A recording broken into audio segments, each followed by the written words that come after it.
Sino may katanungan? Yes, please. Hi. Malakas naman po yung boses ko. Since hindi po na i-file yesterday yung impeachment complaint. Thank you, Consi Rani.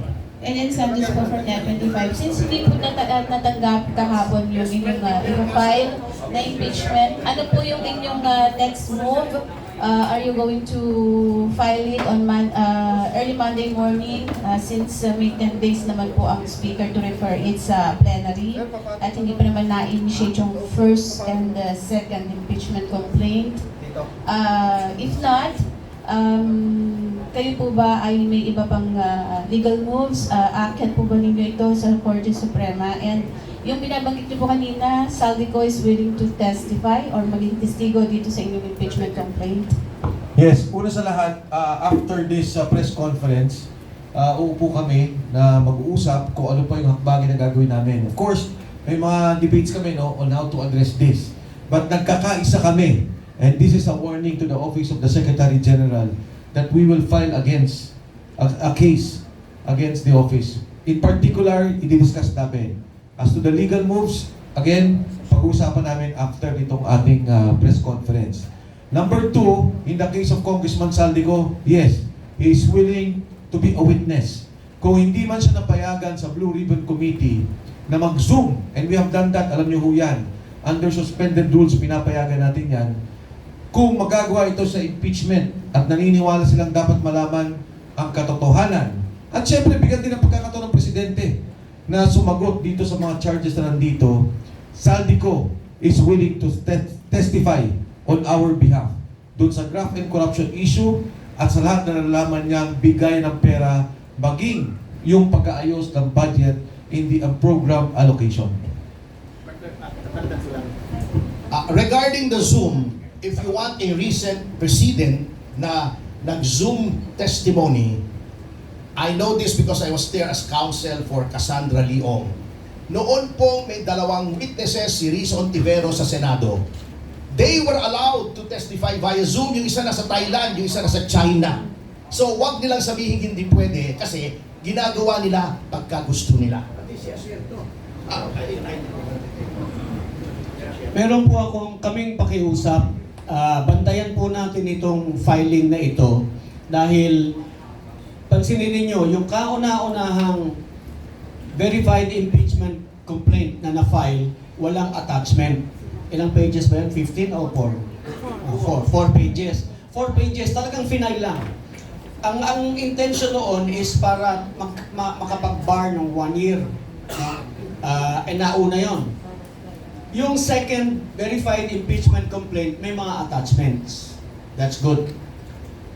Pero nakita nila kung gaano karami yung aming attachments, pati yung akala ko mani yung sinatay. Ang daming USB. So, we have all the documents, we have evidence, and I am sure, almost sure, gagawa sila ng paraan to defeat our complaint. Ang gagawin nila sa Monday is bibilisan nila kasi nasa office na ng speaker yung first nasa unahan na, no? But I'm saying this para ma-preempt. No, really. Nasa office na ng speaker. See? So, nauna na sila. Anong gagawin nila? Ika-calendar na nila doon sa order of business. So, nauna na sa calendar. Yung sa amin, yahabol pa lamang. Pag yun na-refer sa Committee on Justice, there you are. It is initiated. Alright? Ano ba ibig sabihin ng initiated? Kasi one impeachment complaint, initiated lamang. Initiation means the act of filing followed by an action. And the action is, the action referred to here is the referral to the Committee on Justice. Alright? In fairness, kung gusto nila talagang bigyan ng pagkakataon ng Pangulo na managot, na liwanagin sa taong bayan na siya walang kasalanan, dapat bigyan nila ng pagkakataon ang aming impeachment complaint. It should not be shut down. Sir, yung kinsaldi po ba ay voluntary niya na willing siya mag-testify or did you Did you convince him to testify? Sir, yung pong kay Zaldico, was he voluntarily offered the being the state witness, o kayo po ay nagkumbinsi sa kanya mag-state? Nung malaman ni Saldico na mag-file ng impeachment complaint at lalo't malaman niya na pinlock, he is willing to testify to enhance the impeachment complaint we have filed. Ang sabi niya, nung nga sa Senate, gusto na niya sa Blue Ribbon Committee. Hindi siya pinayagan. Inaasahan niya, tinaasahan namin na dito sa impeachment complaint ay papayagan siya mag-testify. I just want to add, Connected. sinasabi ni Ferdy, ang masahol nito yung si Bernardo. Kasi hindi lang 20 billion ang kinita niya, kilala ko yung asshole na yan. Hindi lang 20 billion, pero mukhang nagkasundo na sila ng DOJ na 1 billion lang ay babalik. Kaya nga tama yung sinasabi that it should be the court who shall decide magkano talaga ang ibabalik. Kasi magdududa tayo na nagkaayusan na ang DOJ at ang testigo. Okay? Mike, Yeah, go ahead. can you give us details on your communications with Zaldico? Did he call you? Did you call him? What was the purpose of the call? Etc. At a proper time, I will divulge. Pero ang primary sa akin is that he is willing to testify before the committee when asked. Kasi very critical yung kanya eh. As pointed out by Attorney Topacio and all the lawyers here, personal knowledge yung kanya.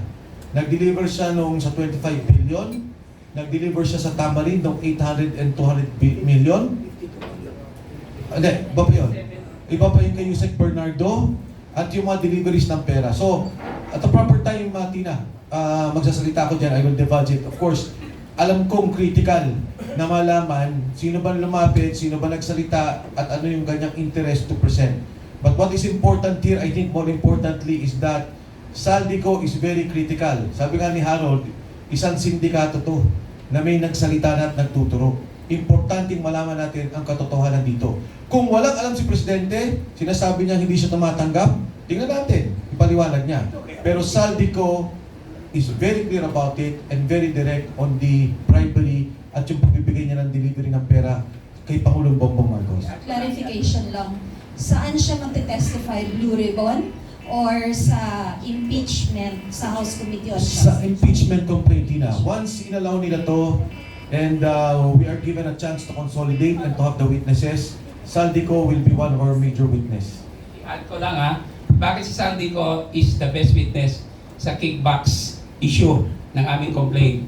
He is a co-conspirator and under the rules of evidence, a co-conspirator can be presented as a witness.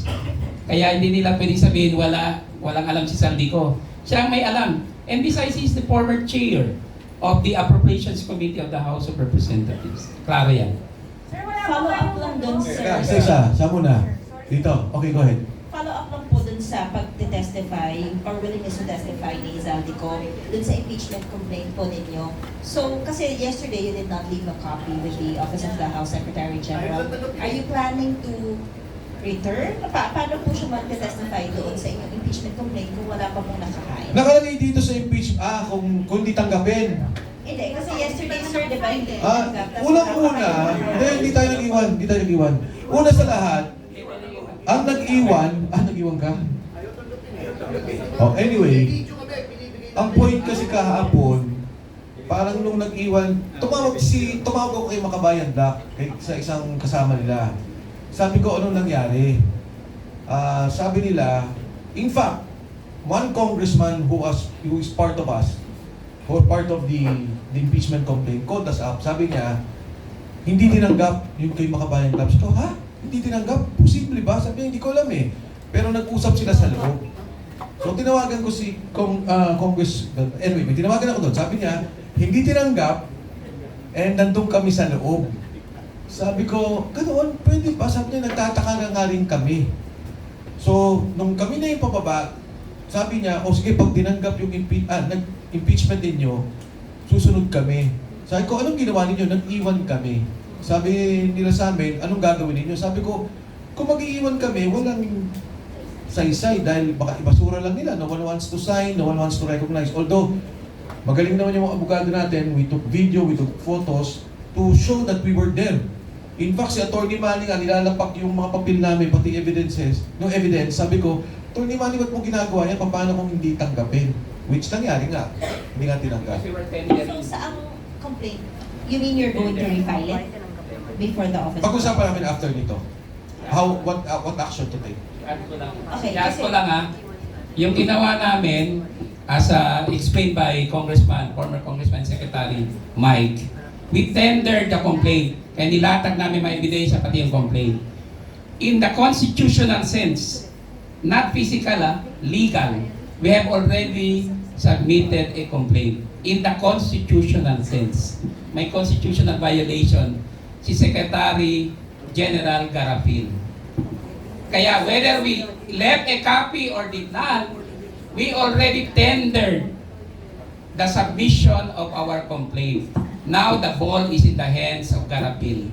And we will file charges against her. Okay, sir, kasi di ba you said Zaldico is willing to testify. Now you don't have a complaint before the Office of the House Secretary General at the moment. So does this mean po doon sa Makabayan complaint po ba siya magte-testify or doon po ba sa first impeachment complaint? Well, unang-una, Vivian, Mike was saying that on the premise na natanggapin yung complaint namin. Doon siya magte-testify. Diba, nakarating sa Committee on Justice.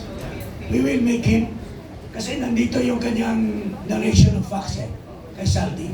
He will testify on the fact that we have submitted. Pero kung hindi nila kami bibigyan, wala kami chance makapag-present sa kanya. Get to my point? Okay, sir. So, babalik kayo, sir, sa Monday. Babalik pa kayo, sir. Ganito nangyari, di ba? Ang tinanggap lang yung kay... Makabayan. hindi, Jesus. Yung kay Makabayan, hindi. Yung Makabayan hindi tinanggap, sa amin hindi rin tinanggap. Nag-iwan kasi, iwan sila, sir, tinanggap yung iniwan nila. Hindi, wala. Nag-iwan sila.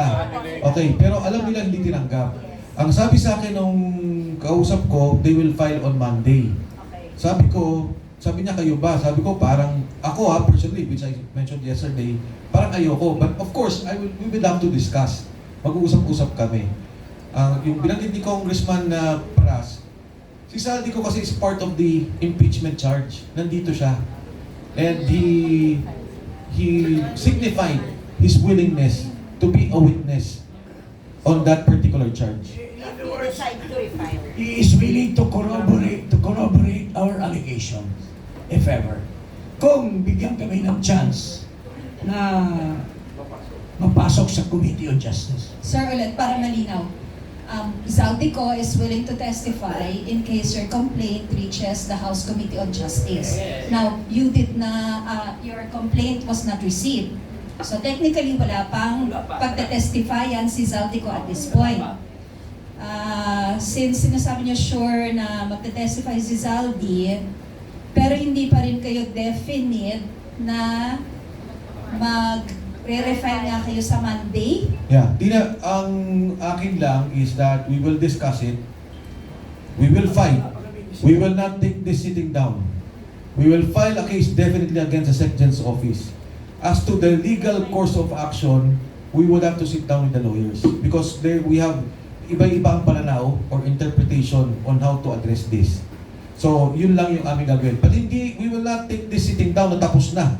Pinabayaan na namin. No, we will not do that.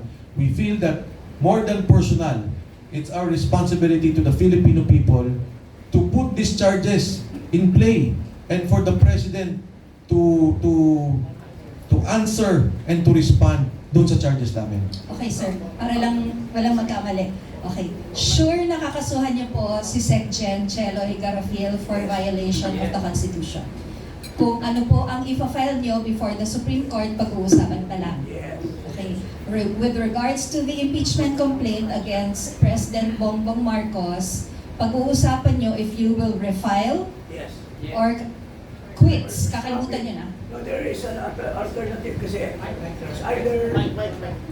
it's either we will file it on Monday, which we will forfeit defeat our filing sa Supreme Court at the moment, or we will go directly to the Supreme Court and then not file it anymore. Okay? Saan po yung tanong sa likod? Kanina? Ah, yes. Go ahead.